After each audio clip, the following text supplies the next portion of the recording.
একটা প্রশ্ন দিয়ে শুরু করি। যদি আপনাকে বলা হয় আজ রাতে আপনার সব সম্পদ ফেলে চলে যেতে হবে, বাড়ি নেই, টাকা নেই, ব্যবসা নেই, শুধু গায়ের কাপড় নিয়ে অচেনা শহরে যেতে হবে, আপনি কি করবেন? ভেঙে পড়বেন? হতাশ হবেন? বলবেন আমার জীবন শেষ? কিন্তু ইতিহাসে এমন একজন মানুষ ছিলেন যিনি ঠিক এই কাজটাই করেছিলেন। সব ফেলে গেছেন, খালি হাতে নতুন শহরে গেছেন, আর মাত্র কয়েক মাসের মধ্যে আবার কোটিপতি হয়েছেন। তার নাম আব্দুর রহমান ইবনে আউফ রাদিয়াল্লাহু আনহু। ইসলামের ইতিহাসের সবচেয়ে সফল ব্যবসায়ী, আশারায়ে মুবাশশারার একজন, জান্নাতের সুসংবাদ পাওয়া 10 জনের একজন। আজ তার পুরো জীবনের গল্প শুনব, তার ব্যবসার উত্থান পতন, আবার উত্থানের গল্প, এবং সেই শিক্ষা যা আজও আমাদের জীবন বদলে দিতে পারে।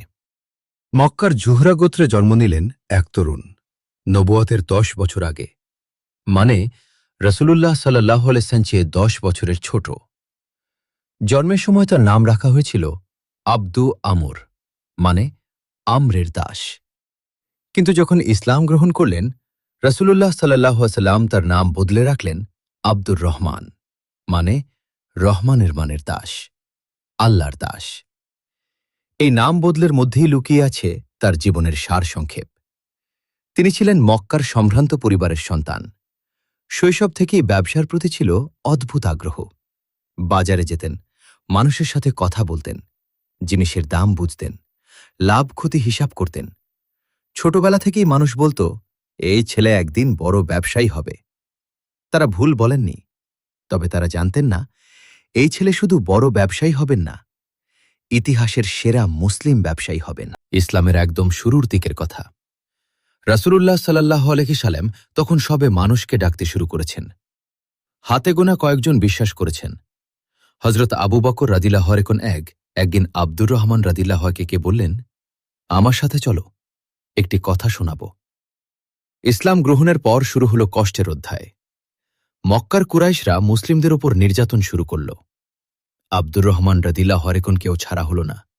তার ব্যবসায় বাধা দেওয়া হল, কাফেলায় যোগ দিতে দেওয়া হল না, বাজারে তাকে এড়িয়ে চলা হতো। যে মানুষটি ব্যবসায় এত পারদর্শী, তাকে ইচ্ছাকৃতভাবে দমিয়ে রাখা হচ্ছিল। কিন্তু তিনি থামেননি। যতটুকু সুযোগ পেতেন সৎভাবে ব্যবসা করতেন, মানুষের সাথে ভালো ব্যবহার করতেন, কখনো ঠকাতেন না, কখনো মিথ্যা বলতেন না। এই সততাই ছিল তার সবচেয়ে বড় পুঁজি। একদিন বাজারে একজন বললেন, তোমার সাথে ব্যবসা করতে ভালো লাগে, কারণ তুমি কখনো ধোঁকা দাও না। আব্দুর রহমান রাদিয়াল্লাহু আনহু হাসলেন, বললেন, সততাই আমার ব্যবসার মূলধন, এটা কেউ কেড়ে নিতে পারবে না। কিন্তু কুরাইশদের অত্যাচার বাড়তে থাকল, এবং একটি সময় এলো যখন মক্কা ছেড়ে যাওয়া ছাড়া কোনো উপায় রইল না। হিজরতের নির্দেশ এলো। মুসলিমরা মক্কা ছেড়ে মদিনায় যাবেন। এই সিদ্ধান্তটা শুনতে সহজ, কিন্তু বাস্তবে আব্দুর রহমান রাদিয়াল্লাহু আনহুর মক্কায় ছিল বাড়ি, ব্যবসা, সম্পদ, গুদাম, কাফেলা, সব। এবং হিজরতের অর্থ ছিল এই সব কিছু ফেলে যাওয়া। কুরাইশরা বলেছিল, যদি মদিনায় যাও তোমার সম্পত্তি আমরা নিয়ে নেব।